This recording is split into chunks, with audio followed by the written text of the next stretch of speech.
wanga yasumulula.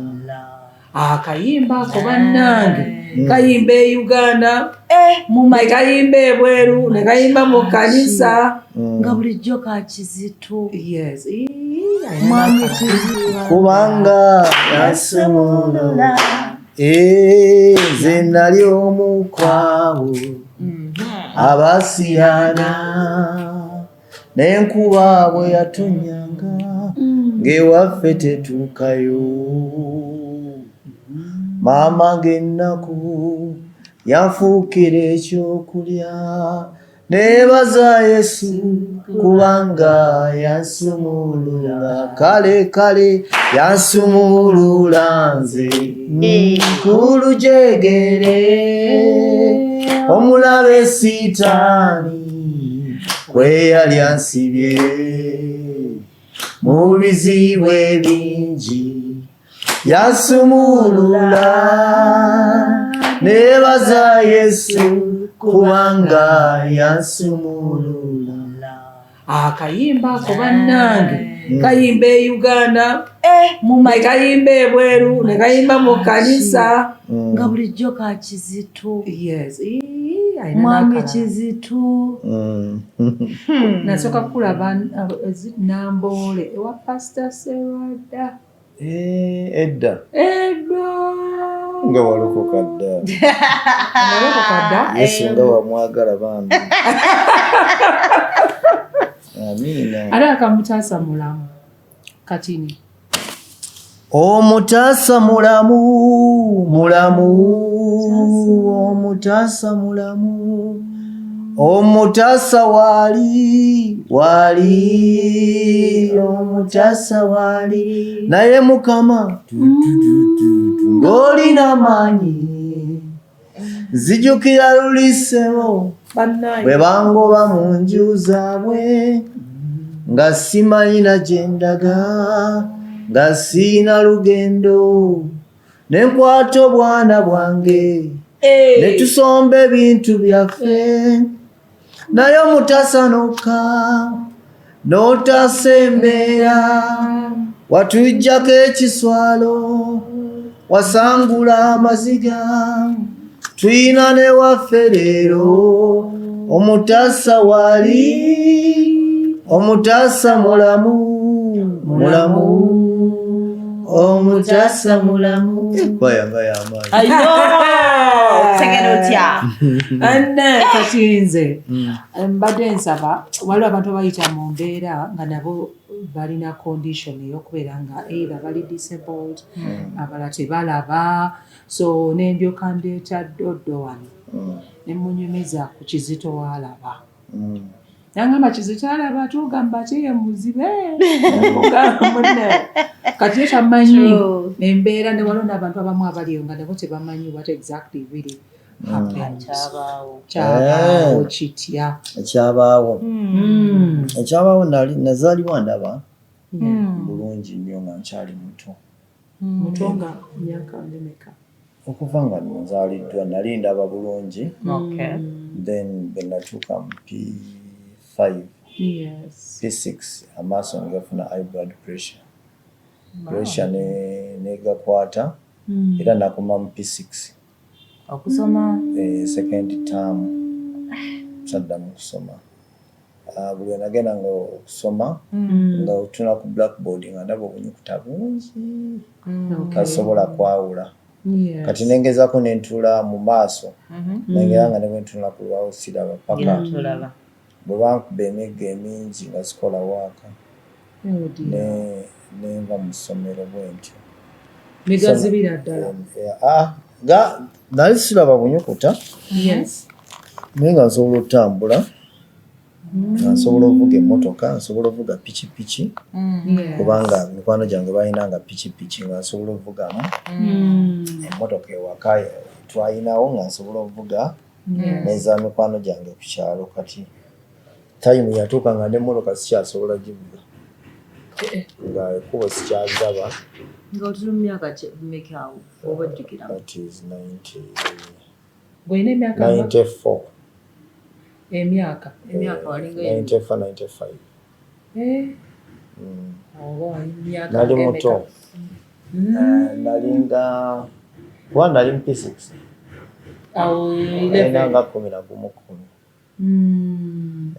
ng'omanyi okuvuga emmotoka ne piki bulungi ate wakakasa emmotoka ebeerawo mulina ogivuga lwampaka mulina ogibbirira mulina ate era fe abamu twali bajagujagu nga tusobola kukola pikipiki awo ne tutagivuga nga tugigezaako so ebyo mbikubuulidde nti nali ndaba nga nsobola n'okuvuga pikipiki nga nsobola n'okugenda okulima nga nsobola n'okukola emirimu so pressure bwetyo bwe yakwata amaaso mpola mpola nentambula nago paka 99 bwe yatuuka nemba nga sikyasobola kulaba bulungi. Jjajja wange yafa kati nankeera ku makya nangamba mwana wange nasuza omutima gunnuma naye tugenda kukola tutya amaaso gaago senga amaaso ago gazikira jjajja nampa ssente nenzija Emmengo wano nenereeta Emmengo 1999 okyalaba muko nga ndaba bulungi ebyokutambula nali ndaba nga sisobola kati bwe ne bankeberawo Emmengo ne bagamba pressure yali amaaso go so solution yokka eriwo yagalongoosa ne bagamba genda oyite famire yo etukulongoose bulabula ne mbayita ne bannongoosa omulundi ogwasooka ne gabanga agalaba pressure neddamu negakuba ogwokubiri ne bandeetera mu mikono ne bagalongoosa sawo saddamu kulaba negakuba ogwokusatu ne bandeeta ngaalose nga simanyi nabiri ku nsi ne baddamu ne bannongoosa ogwokusatu ne gazibira ddala completely saddamu kulaba. That is 1999 mwezi gwali gwakuna saddamu kulaba ensi nengitandika oba nentandika bannange kati olwo n'otandika okubeera nga you depend on other people kuyamba kati bwegazi banaddayo waka ewa jjajja of course yalina kaaba nga gazibye teweewulira nga weekyaye ennaku yannuma kuba natulikanga butulisi nenkaaba nga teri ankobye bina omuntu ng'obadde olaba bulungi nga wetwala ku luzzi netwala ne mukabuyonjo ewakulu eyo kati ne bukyanga tokyalaba kisazaamu neera mu linnya lya Yesu sigamba nti gwe ngamba nze ne bukyanga nze sikyalaba nawulira ekizibu nenjagala okunywa obutwa nenjagala okwetta era nagulako obutwa nga mpulira ennaku entuuse kati nange simanyawo obeera olaba nga akomye era nakoma ebiseera ebyo wenazibira amaaso nali sisula wa jjajja nali nvubuseemu that is nalina emyaka nga 18 19 kati nga 19 nga ovubuse ate buvubuka kavubuka ate negaziba so kakati bwe gaziba amaaso nembeera mu kayumba kali kuba gagenda oziba nga ndi mu kayumba kange ng'opangisa kubanga ewaka baali tebangobye naye olwokuba nti oyagala okomewo nga rediyo yo teri yagikutteko mbimanyi okufuna entondo obuliri bwo nga teri yabuzanyiddemu kati awo ku neighbor kwaliko akayumba nga kalungi ne bagamba kapangise negamba otyo kampangisa akayumba kange ninkapangisa nga jjajja ne mu kayumba kange netunyumya naddayo ewuwe kwegamba nga tuli mu mukwano wakati wange ne bazadde bange seewaggula nti kati nakula oba njagala kuwasa nina akayumba kange nedda kati amaaso bwegaziba ofuosi nalina kudda mu kayumba kange ennaku nennuma bbina ennaku yannuma nga bwe wayimba mu kayimba. So nembeera mu nnyumba eyo, sente ne zinnema ne bangobamu n'ebintu ne babitwala. Landlord nga manye embeera gy'olimu. Nga ndaba bulungi nga nkuza ndaba. Nentandika osuula mu biyungu by'abantu. Kati ewaka eyo waliyo problemu eyaliyo. Jjajja ono yali agenze nga mutabani wa mututte omujjanjaba. Kati nga waka waliwo maama wange omuto. Naye nga maama si mwangu. Wayanterawo embeera nti okulya emmere nina okima amazzi, nina osiimula ennyumba n'okwoza ebintu. Kati we nakutamanga bwe nti okusiimula ennyumba ng'amaaso galinga agavaayo kuba gaali muwuzi. After surgery. Kakati ne mpulira nga embeera ngikooye. Maama nga nsooka okumanya ennaku 2 siridde. Bina neegombako n'akawuka akatambula nga kalese nga nzikiwuka ekyo. Ennaku n'ennuma, esente ne zinzigwako. Landlord akugobye. Angobye ekitanda akitutte. Kati ng'ebiyungu bino bye wali osulamu wabisulangamu nga bantu tebamanyi oba bakukkiriza? Ng'ogera omuntu baggaddewo n'ogenda n'oggulawo ne weebaka. Kyokka jjukira tolina ky'otwala. Nga tolina ate ntwala ki. Ate mu kiyungu tewali kibeeramu ebyabweru. Nasulako mu kiyungu, nasulako ku miti. Ku miti waggulu? Ebyo byonna byandikwa. Ne weebaka n'otagwa? Walingawo emiti nga gyakula ebiri bwe giti ng'osobola n'ogalamira. Tuba tukutwala tunogira buuti. Kakati oluusi bwe ngamba abantu nti Katonda ajja ku zero. Tebategeera.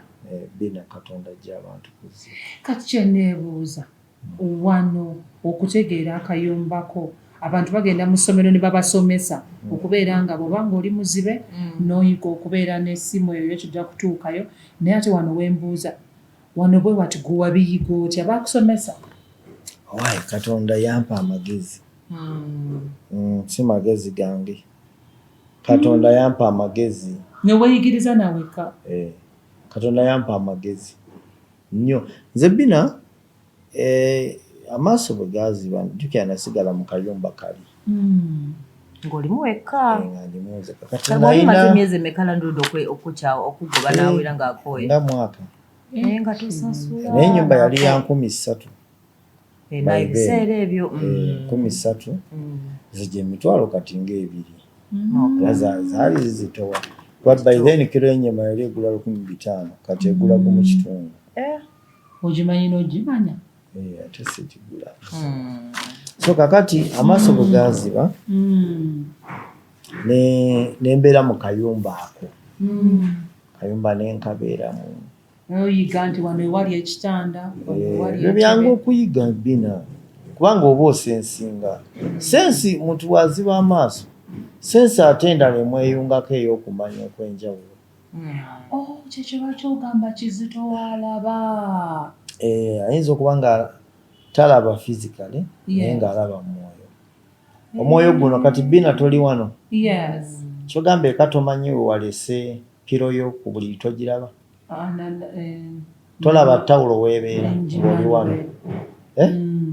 Tolaba wowanika engoye ezo. Neera manyi we naziwanisa. Kati omwoyo oyo alaba ayita mu bisenge gwe nkugamba kyova neeyita Kizito alaba. Wadde physically siraba sinza nakuteebereza bw'ofaanana kalayo naye spiritually ndaba. I get it. Kitegeera. Kyekyo lwaki otegedde nti Dodo ali ku ssimu? Naye n'olyoka neneewuunya nenkola bwe nti ng'ate otunula wansi n'ogamba laba nno Bina. Naye ng'ate soogedde naye nga expression zange ziraga nti Kati kambuuze Kizito alaba. Embeera we yakunyigaawo Landlord akugobye. Jjajja wamufuna jjajja n'akunoonyako oba wagamba kati ntandise ntya kwawo wagamba watuukako ng'ayagala kuwewe butwa. Jjajja yali agenze wa mutabani we bambi kumujjanja naye nga jjajja ate era bwe yayinanga akasente ng'akatuweereza ng'akampeereza akatono oba oli awo n'akuwaayo omutwalo n'akuwaayo ebiri oba baakamuwadde abazze omulabako kati nalina omukwano nga munene nnyo wakati wange ne jjajja kajjajja yali maama yali taata yali ssenga yali buli kimu nga mukwano gwange nnyo kati mpulira oyogera n'oluzungu olukuba budindo omuntu yakoma mu P6 sibitegedde oluzungu katonda akuwa bwekisa ate oluzungu olulimi lwonna omuntu lwayiga obuyizi maama waliwo abakuba embogo netubeera nga abali mu zzu sinakuwulirayo bwokuba mbogo oluzungu mukama aluyigiriza waluyiga neera mpola naluyiga mpola kuba n'emikwano gye nnina abazungu njogera nabo mu luzungu kati nandyogedde nabo mu luganda kati ekirala waliwo like mu mbeera eyo waliwo moment gyojjukira n'ogamba nti oba wano oba nafuna enkovu oba weesuulako wagwako wansi nga you're still finding your way yes lwakubanga wana tubadde tuyingira nga wano otegeddewo bulungi nedda sigwangako kigo seekoonangako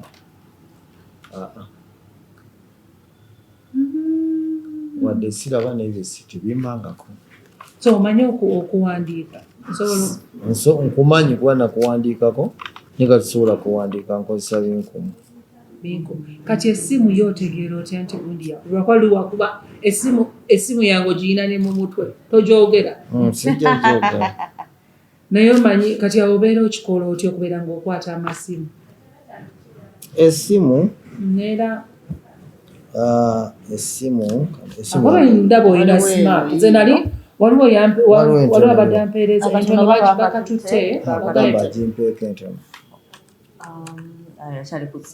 baala I think alina gwayogera lwakubanga munaye waweerezanga message za WhatsApp nze nga ndooza si gwaziweereza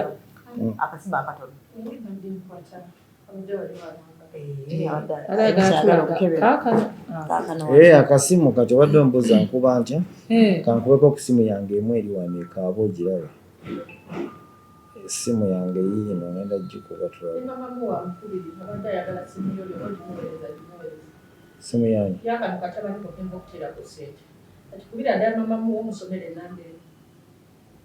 tetuli mu interview tuli mu interview tutabula yeekubidde daddi ndabako daddi kati sikitegeera onyiga binotegera wano waliwo 0 107 105 bwekiri kati olwo otuuka otya okubeera nga nasiisiwa omuntu nasookera ddala okulaba nalaba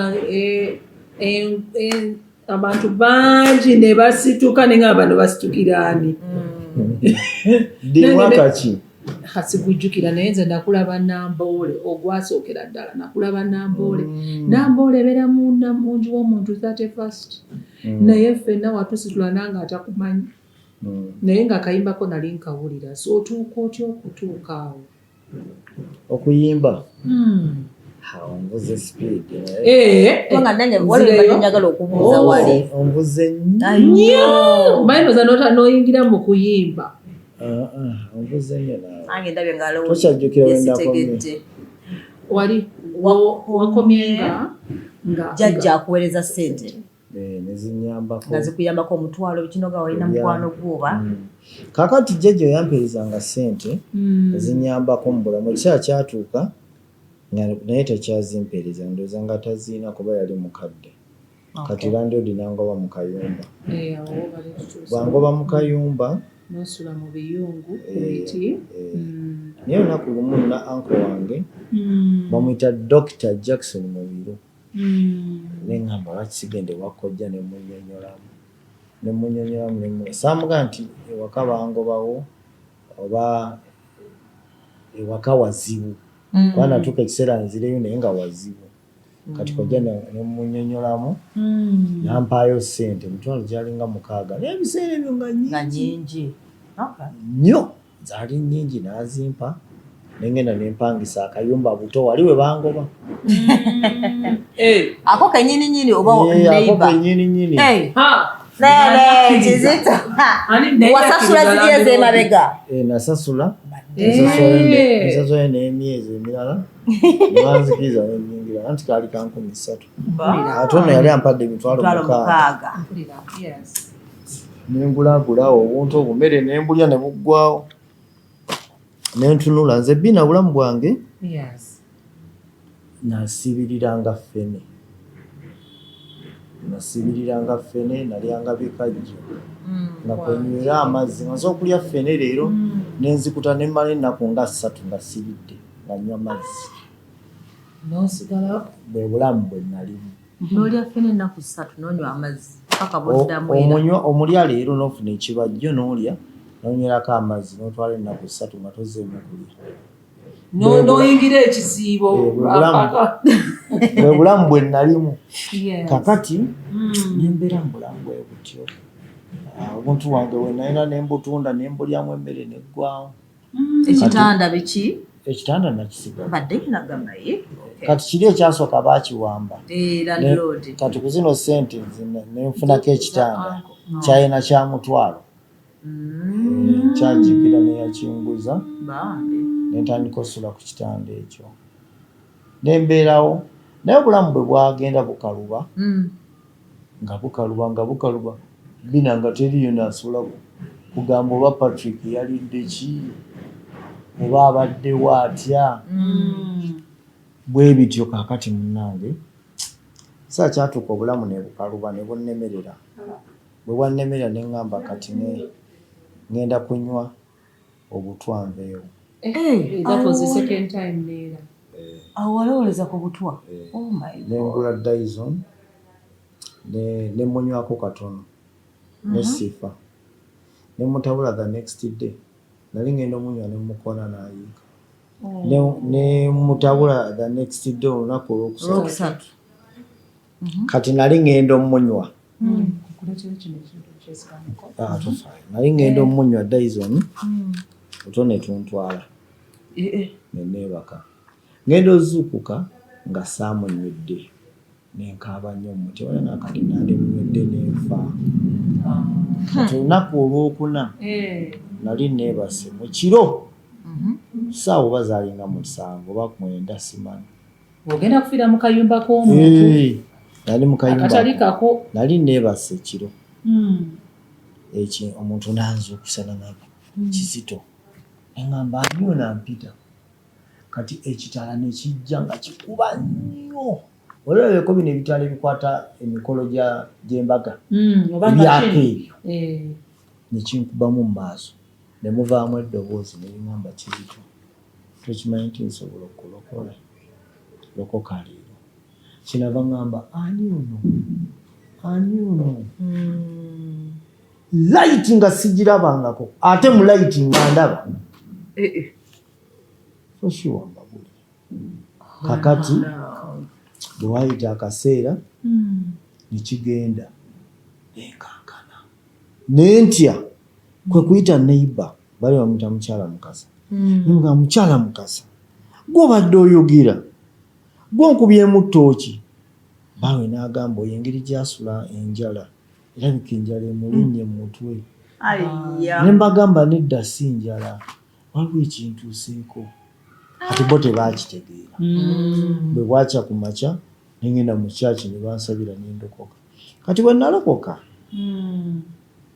ekituufu nalina ennaku ku mutima yali gye nali njagala nette nveewo. Nalina ennaku nga mama wange yakafa omwaka gumu. Nalina ennaku ng'engoye sikyazirina ze nnyambala nga zimpeddeko. Kubanga we nalokokera engoye zaali zanzigwako nga nyambala sikaati za maama. Nagenda nenzijjayo nenzambala. Kati bwe bulamu bwe nalimu nga bw'amaziga nga nkaaba buka. Oli mukulu ng'oyambala sikaati za maama. Ati nga siina ngoye. Kati nga nsigazze empale emu mu bulamu. Kati nga so agisiibamu. Nga ya chachi. Ne churches oyagala gendako wali oba mu ka trading center. Nga tuyinza gendera mu sikaati. Kati ng'olina kukuuma mpale yeegi. kati wano nayambalanga sikaati za maama nazikimanyi mu keesi. Maama yali yakafa omwaka guno ne nyambala sikaati za maama ze nabeerangamu ne ndokokera mu bulamu bwe butyo. Ne bwe nalokoka ne nzija mu kyaki tebampa ssente tebampa kintu kyonna bansabira busabizi ne bagamba nti tukugobako omwoyo gw'okufa ogenda kuba mulamu olibuulira enjiri nga byonna mpulira isto kwega nga olinga awulira olugero olowooza bano njagala ssente ate saalokoka kwagala ssente nedda saalokoka kwagala ki nalokoka nga bw'onoolokoka nti nzize mu kyaki kulokoka olw'eddoboozi kiri ekyantuuseeko kati obayogera nti no agenda kubeera musumba nakiye nga alabira ddala eŋŋammanyi balimba n'okulimba ne bansabira ne banga tujja kufa ogenda kuba mulamu bulabula ne tuggalawo naye bwe nalokoka nafuna essanyu mu mutima wadde navaawo nga siina kyenvuddewo nakyo nga Simon nenzirayo mu kayumba kange ennaku neeruma nze naye naakalokoka ennaku nga kuba nalokoka ku Tuesday ku Friday mba ntudde awe nali mbeera ekintu ne kijja wali olabyeko ku bire oba omukka ne gujja ne gumbutikira bwe guti ekintu nga ntudde emisanga 8 emmere abayagala nga bampanga naye nga si kyatteeka omuntu wa yakuwadde leero anze tolina kusatu nga tazeemu kuba si yakuzaala akulaba bulabi kati ekintu ekyo bwe kyangwako nekikyusa olulimi lwange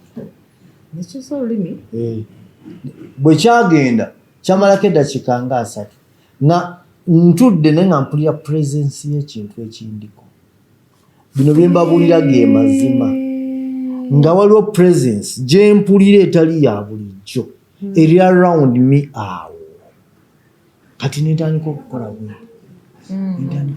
bwenti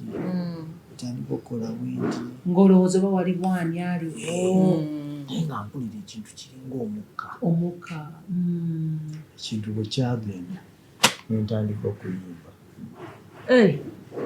kwe kukyusa olulimi kyoyogedde ennyimba nina ennyimba eziwera 100 mu mutwe kuba nina albums nga 10 ezo mumanyiko nnyimba zintono naye bw'ogenda ku YouTube yange osobola oziraba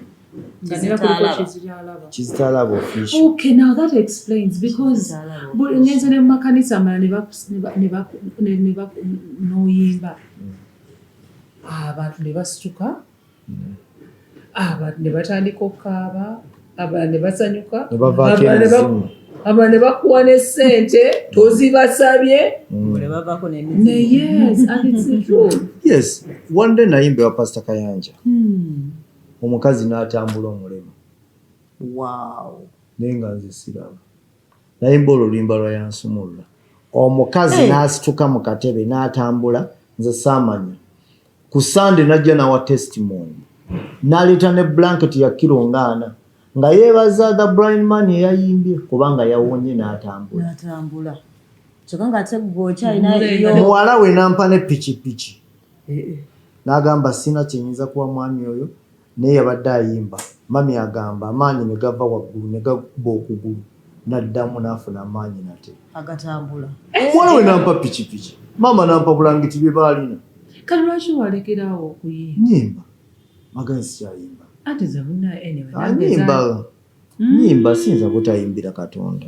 Oh, that is very good. Nogenda ne mu congregations noyimba bina siyinza butayimbira Katonda wabula nti okuyimba kw'ennaku zino kwe kwakyukamu tekukyalinga okwedda kwe twatambulanga obutambuzi nga omanyi naawe tujja tuukawo abantu bedda obulokole bwedda buli bwayina laavu osinga kati saagala bigendamu kati kankuze ate gwe tewakwanako abawala nakwana tesiri muntu kati kyeneebuuza kati wali aha ng'olaba n'ogamba kati gwe ng'omutegeera otya ogamba wali onoonya afaanana atya ng'alina kabina ng'alina enaku ze tugiyita nyashi ate nno kati ebyo obanga wali onoonya hips akati kankula ebbina gwanti gwoli mwana w'abagagga bbina akati bw'obeera mwana w'abagagga ebyo gwe byolina okumbuuza naye nze ennaku yannuma nga n'ebyabakazi sibiriko nga toyagala mmanya wadde nalinga okulya kyewandisuubidde nti nkandye ku nkoko ennaku ekuluma ng'olina kulya mukene obwongo bwajjulamu nnaku olina kulya mukene na bijanjaalo oba oyita ku mpuutano nga onera kawo k'empuuta ogenda okwekebera nga tolinamu sente zikolaki n'osuubira ku kawowo k'empuuta kakati nze ebyabakyala kyofu kiri nti nabigenda kitono okuggyako omukyala gwe nina nanga ndibadde neewo oyo wembadde nzija oyo namukwana bukwana mwesanga watandika otya simanyi kati akyalabika bulungi bannange embooka ng'olina tesiti kizito mukama namusanga ku crusade nga tugenze kuyimba wa pastor Manjeri gye namulabira eyo ne mukwana nakkiriza ebigambo byange ne tutandikira eyo ne mukuba embaga ne muwasa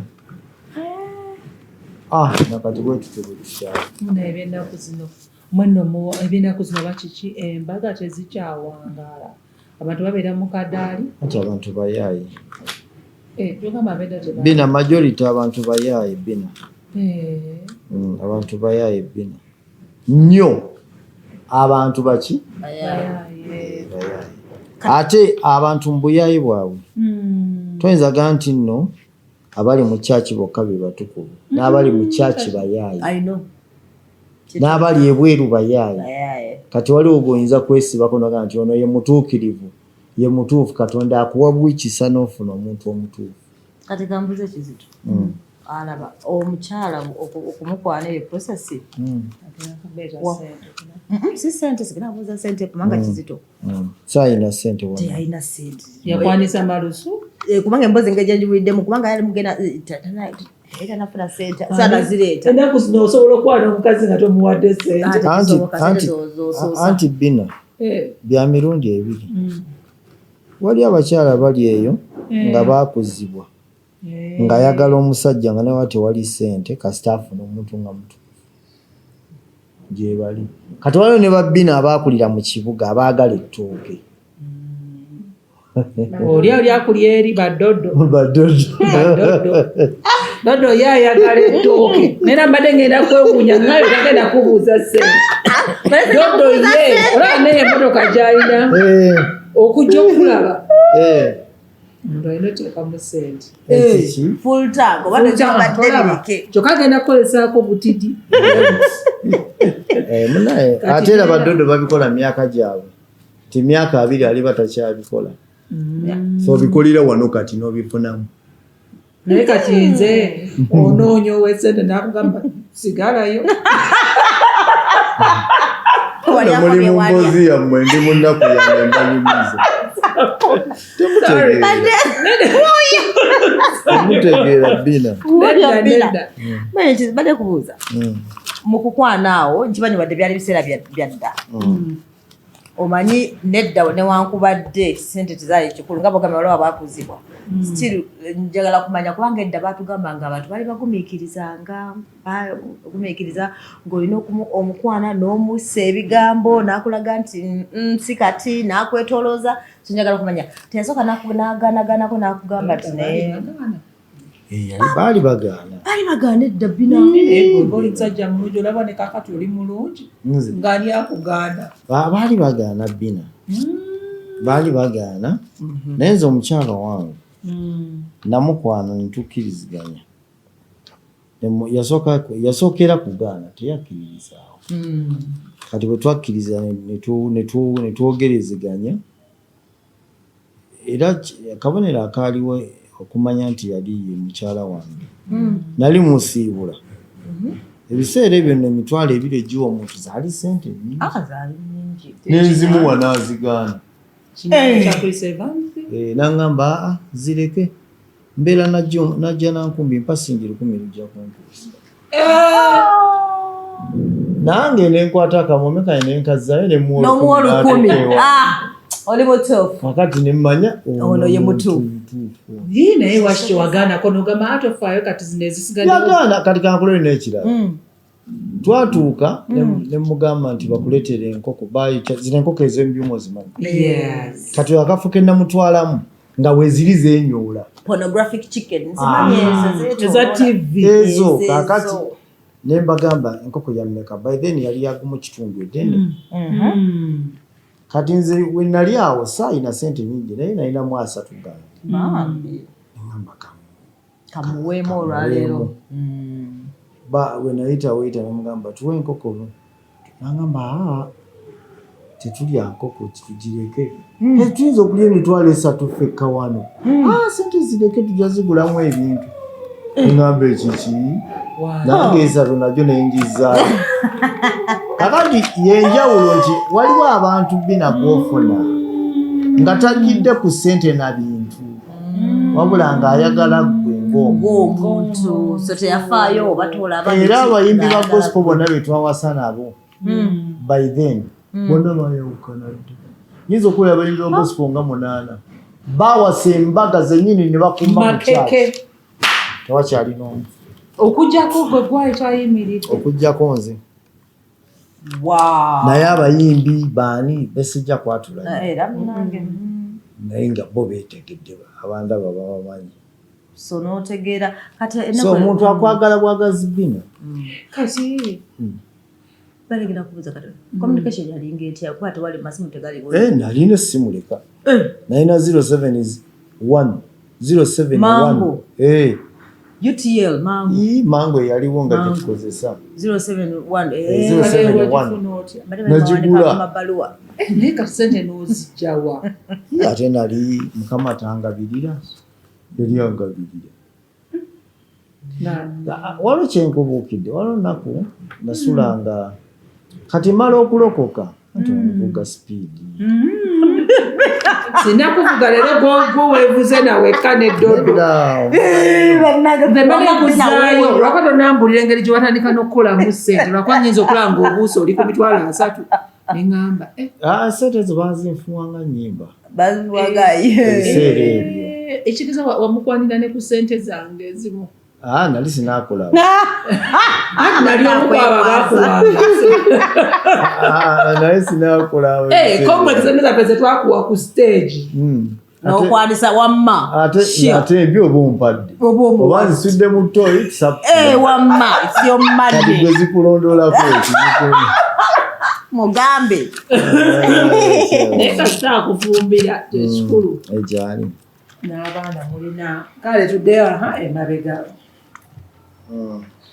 obadde ogambye tuddeyo kati bwe nalokoka awo nentandika oyimba nentandika otambula makyaki olwa pasita Sewadda omugezi pasita Senfuma oyo Jinja anenatambula oyo Masaka ffe twayimba nga tetuyimba kunoonya ssente era nsaasiranya abayimbi ba gospel ennaku zino abakuba album namanya mwaka gumu agenda kuba agaggawadde olimba Katonda gwe mukolere agenda tuka time ye akundize ffe twayimbanga nga ne ssente zitubula ez'engatto naye nokwata ssente noteka mu ka studio noyimba oluyimba nemuyimba ku mbaga twayimba ku crusade nga tubuulira enjiri ate enjiri gy'obulya nga tomanyi kikirivaayo wabula waliwo ekisa ekyatulingako naddala nze ennaku lumu najja wano yopasa Namutebi ku nfudu awo nali nsula Nateete kyaki bagita living word temple nga nsula wansi ku bufoomu nga sina blanketi nga sina bulamu nezia pasa Namutebi wano walingawo evening glory nenzija nenyimba awo Katonda we yansimbula mbabuulira amazima bwe nayimba pasa Namutebi bamblessing amakooti 46 ekooti ne bampa essuuti 2 ne bampa peya z'engatto 4. ku lunaku lwe lumu Waliwo omusumba namusanga Sweden bamuyita Pastor Wilberforce Bezudde bw'oba onoondaba oyo nampa engatto peya 2. Waliwo omuyimbi Daudi Lule yayimba oluyimba teri saala ya muntu oyo naye n'ansigamu engatto.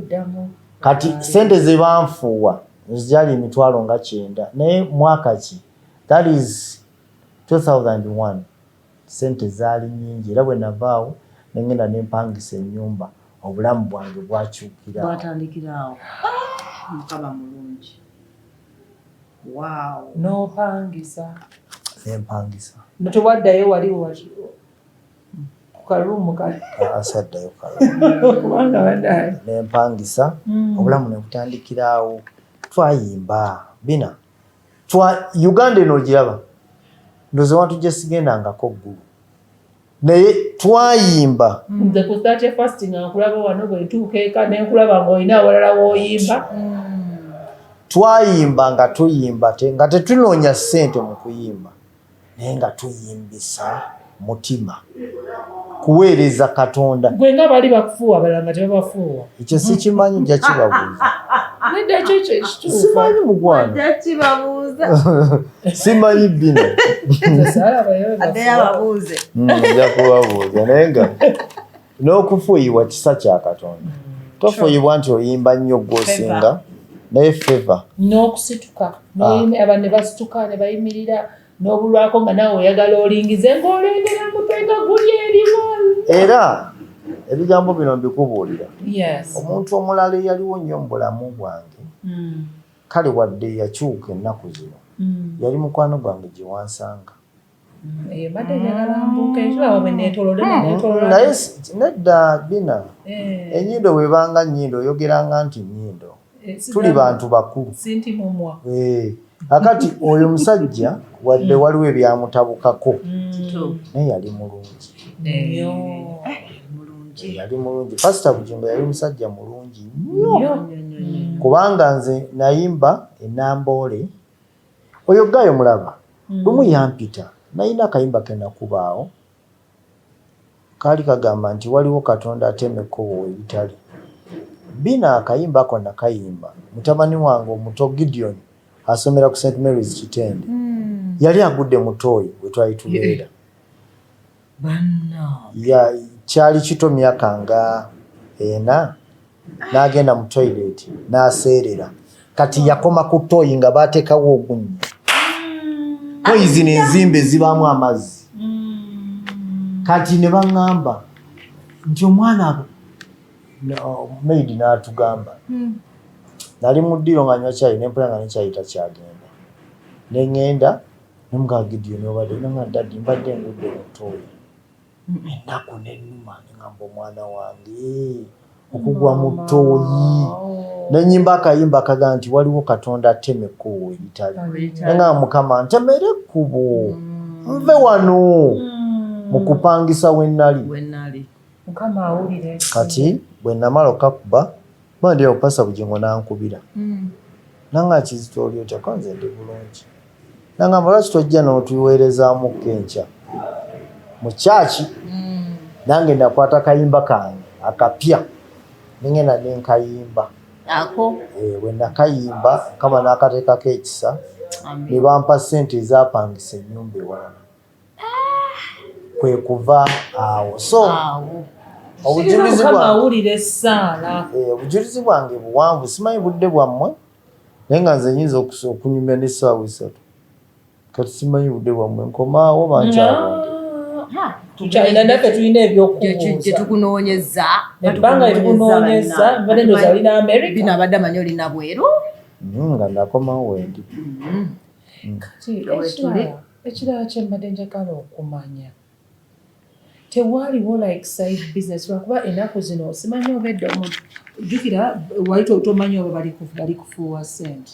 I don't think tewali oyimba ongambe tewayimbiranga ssente biki ebirala byewali okola ebyali bikuyamba because njagala omuntu ali eyo alaba amanye waliwo kati omuzibe bambi nga either yalwadde sukaali ennaku zino naye azibya abantu amaaso n'abeera nga obulamu bwe bukomya abalala n'emikono gyabwe nga yali alina kati nga bagudde maybe border yamu gwe wakola otya okubeera n'obukujjukujju okubeera nga si bukujjukujju bagamba no tiwalinawo side I don't think side hustle nabonaabona nnyo bina that's why ninamu ekisa mu mutima gwange bina nabonaabona nnyo nayimbanga mu church 5 time yatuuka kankuddire wano kanina byembuuse kati mala okuyimba bulabula ebyo omukyala mulabi we twakomye muwasizza maze omuwasa tubadde mu bulamu nani nakabeera nayo emyaka 2 ate diabetes nanumba omaze okubeera n'omukyala myaka 2 2 years sukali nanumba nali nfudde naye nanzijanjaba mukama nentandika okubeera mu bulamu obwo sukali akuluma onolabirira ewaka opangisa kakati ate nga nakulira ku bukojja ewaffe eyo baali bagagga nnyo bataata baffe naye nga bumanyi mu famire bakuzaala omu ate taata we yali mugagga nnyo akati ate obuntuntu obuliwo babugabana tebaagala nakumanya gabamanyi tokyalina future tolaba so nga teriyo nnyo nti onoofunayo obuyambi ng'oli kaana kambaata kati buli omu nga yeefaako yekka buli mbuzi ku nkondo yaayo kati ate omaze okula owasizza amaaso gazibye ate olifunye sukaali ate opangisa ate toyina mulimu gwokola nti okeera n'okola kino era omukyala yali mugumu oyo kubanga baaba yali mugumu ba sikiwa nti agwe tewandisobodde neddodo tetwandisobodde era mukama mulungi kituufu temwandisobodde nze mukama nga ndabe wanditandise okukaaba sukaali si mu bubi nangamba mukama ansaasira era totegere nange ate ogabye okugamba amazima yali mukyala w'oyo so obulamu ne butandika butyo nga bulimu ennaku naye nga bwali bukkiriza Katonda nga bulimu essuubi omanyi kasitoba n'essuubi mu Katonda bayibuli egamba nti ne bw'oyita mu mazzi ne bw'oyita mu muliro kibuyaga ne bw'ajja ng'oli naye omanya nti ajja kuwanguza kakati nze Katonda mukama yaŋŋumya nnyo embeera gye nayitamu yaŋŋumya ne ŋŋamba kakati kyasinganga okumpa amaanyi ne ŋŋamba waliyo omuntu eyali azaaliddwa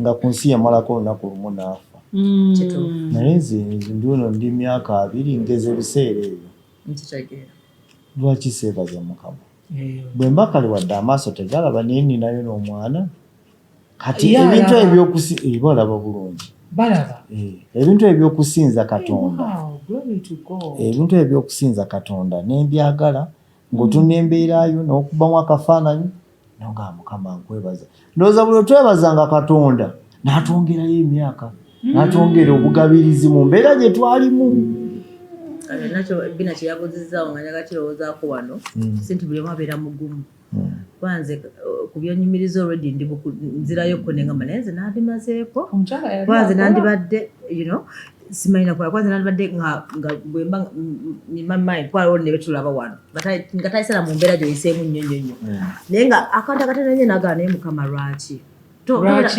lwakinze twabeerako nogamba ne mukama ate nakisusse kuba era still jjukira wadde wali okola miracles naye nga gwe breakthrough ye yalwawo tewaddawo ne bwejjusa noga naye mukama lwaki kyokanga abalala batambula miracles happening naye for you ate buyo kati tewanyigako ne Katonda n'omunyigira n'ogamba naye kubanga twejjusa nze kyemanyi nti ennaku bwekuluma kugamba owotoka mulimu mu bulamu naye kituzaamu amaanyi oluusi kiba kuwulira kigambo kya Katonda kuba ebyawandiikibwa bigamba nti ne mu muliro ndi naawe ne mu kukaaba ndi naawe ebyo kale byatugumyanga naye ekituufu kiri nti ennaku yatuluma era gwe bina twawogambye nti nakulanga mu overnight ngendo tuuka eka ng'era nkulaba kati ekiseera kyatuuka nga of course enyimba ze twali tuyimba nga abatwetaaga okuyimba wangi pasita bakuyise mu kyaki nga nnya ng'olina okufuba okulaba nti oziyimbamu kati ate waziyimbangamu olw'okuba nti mukama yakuwa ekisa nga bakufuwa kasente kati ogenda okakuŋŋanya nga kalina kye kabayambako ewaka naye ng'era waliyo n'abantu ababaddewo mu bulamu bwaffe tetuyinza gaa nti abadde katonda yekka waliwo era katonda abantu be yakozesa abatuyambako kitegeeza kituufu katonda akozesa abantu ne bajja nga pasita Bugingo bwe yajja otyo kati waliwo omusumba omulala bwe simwogerako kijja kuba kibi bamuyita musumba Joseph Kaweesa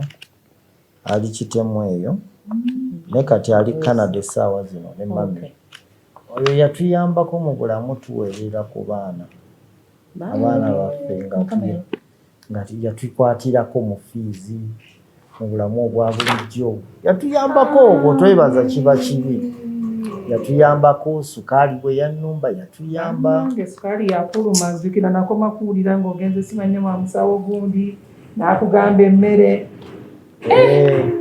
naye nga katonda yeebazibwe nti mukama yakyusa obulamu mukama yakyusa nze nali mmanyi agala nakyogerako naye ng'okitegedde kye nali ndowooza kubanga Yesu kaali yakuluma wali omanyi kiri ekirala bambi naye nga bw'ogambe bulijjo okoma okwebaza ng'akwongerayo emyaka emirala kituufu ekyo wali mugumu kwanza ye Faith simanyi so omukyala ye yali akola lwakubanga tonnambulira katujja tutya ku nnyumba mbuusa ennyo neera nnyumba ki waliwo ennyumba gye wali oyina gy'oyimbako omugundi oba nayo wali oyimba nga batugamba nti olulimi luno lutonda ennyumba eyo mbuusa ennyumba twakola n'omukyala ne tufuna ssente ne mukwano gwaffe Musumba Kaasa n'atwongerezaako ka ssente namala ogigula ate era waali wabulayo ssente ne Pastor Bugingo ye naye n'atuwayo akasente akatono ne tugimalayo kyenkugaye yali mulungi yakyuka bukyusi naye nga Bugingo yali mulungi edda ebyakakati sibimayo bulungi so yali mulungi kati ennyumba yo twagigula twakoma okupangisa 2013 mukama n'atuyamba tupangisa nekugenda netandika okubeerawo mu bulamu nga si bubi ate nga si bulungi nnyo naye nga tuli awo nga balando ojja kukonkona bino byakufulumya kakati 77 wetandikira 77 then kati yatandika neŋŋendayo yagendayo Pastor Kayanja nampa n'ennyimba ne bambulesinga awo ne tusaba kati from 2017-18 netandika okulinnya ennyonyi blessings netandika okulinnya ennyonyi wuyo Sweden wuyo Germany wuyo Norway wuyo Denmark nze nenyonyi nekuyanga nzikoye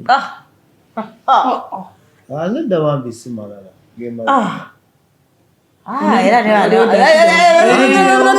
andi dodo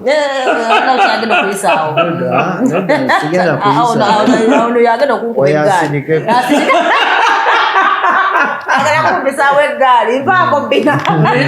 ono yonna musabira yafuna n'omukisa nga bagenda e UK naye munnange ate ennyonyi oba yagitya simanyi ye emikisa gijja ne gimuyitako begiti ajja kwejjusa nga tegikyadda okitegeera so netandika otambula 2018 2019 paka kati ntambula naye. So have you also started blessing others mu kutambula? Era wano wetuli eno company bagita Net Connected Net Connect. Net Connect. CEO waayo yenze. Bannaye Kizito. Nga baali babanja omwaka omulamu mu kayumba kali. Era bwe natambula ennyo Mukama n'annyamba ne connectinga abantu okuva e Canada, America, UK, Australia, Germany. N'entandika ogoba visa abantu ne bazifuna. Era kampani eno wano we tuli etutta abantu mu Canada besinga kubala. Mu America, Germany, Bulaaya. Tungamba ne Paris gye ekirooto kyange gye njagala okgenda. Eyo nayo ntutteyo bangi gye bali. Kati nze ntwala ddi. Ekya ne bw'ofuna visa nina w'otuukira e Paris. Wow, bane Mukama ng'ayibuza Visa ozirabye? Nzira eyiyo yo erimu stamp. Kakati nabuno obudawo bwonna bujjudde visa.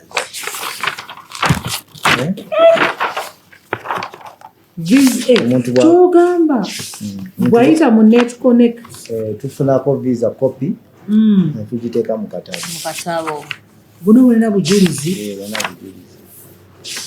bw'abantu abali mu nsi endala.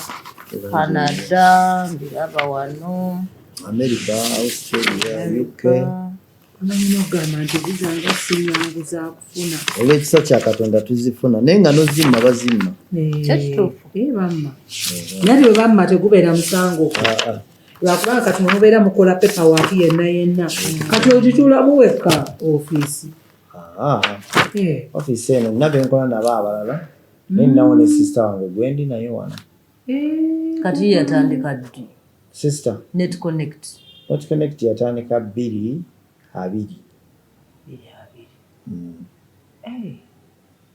Myaka kati ena. 2019. 2019 myaka Germany.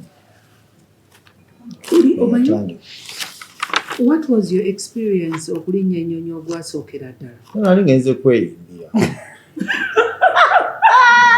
Ate kati ndi Kataala siraba nkimeyo ekyeyo. Naye ngenze kweyimbira ne neekomerawo neezirayo neekomawo neezirayo. Kati mu kutambula okwo ng'ate abantu abamu bamumanyi olina agamba Kizito okola otyo otambula. Kakati nina omwami omu mukoddomi wange yali nga nkwata ku mukono okuntambuza n'antwala e Germany kuba nali simanyiyo. Then eyo ne mwebuuzaako ku magezi nampaako ne ntandika paperwork Katonda ate kankule nze tisaakeera ku makya nti nzigulewo kampani eno. Wonna tolina bano abantu bonna. Katonda yannuŋŋamya buluŋŋamya ng'abantu essimu zange zikuba buli lunaku. Mami Kizito njagala genda Germany nkole ntya? Njagala genda Canada nga siina kyabaddamu. Mukama nabinnuŋŋamya n'aŋŋamba tandika kampani funa amagezi. Nagitandikira naye Salama Road. Natandikira mpola mpola mu studio ya mukwano gwange bamuyita Jacobo. Nga abantu bwe bajje bansinkana awo ntungira. Bwe natandika okufuna visa kwe kujja wano. Era Mukama atukoze bulungi. Mukama mulungi. That is very good. Kati ekitegeeza they are over. Kati zino zuzza abaana. Nazo bagenda ezo tubyaba bangi bagenda tusasula balansi bali nnyonyi bagende. Ekinsanyusiza nti bwe tokoma bukomi kubeera nga okola otya ofunira muntu visa making sure nti omuwerekera lwakuba aliwo otutuuka ku airport ne bakubuuza kajojirojiroebibuuzo bikyaba ne baba ebyo ffe obitulekera mukwano. Mukama yakisookera. Net Connect. Travel agents. Omanyi mukuwuliriza emboozi yeeno ndabye nga tuyita mu bizibwe mu challenges ne tulowooza ensi ekomye kumbe nga Katonda alina kyatutegekedde. Kati wano nga sitaani agezaako tuziba n'obeera ng'olaba nti ensi ekomye nenene naye nga munnaye tekoma. Kati biki bya Kizito alaba mwami Kizito alaba? kati biki ebirala kuba ontisiza ku mmotoka okutegera emmotoka yange n'ogikwatako kasi n'ogamba yeeno essimu osobola okugigira kati era byokola ebirala byenkola ku bbalibbali eyo togera kuŋŋambako yata byenkola gyebiri tubikola anti kati nga ki tubikola naye lwakuba nti ebimu tetunaba biteekamu nnyo maanyi naye nga tubikola tukuba bulooka ne tuzitunda ne tujja mu kasente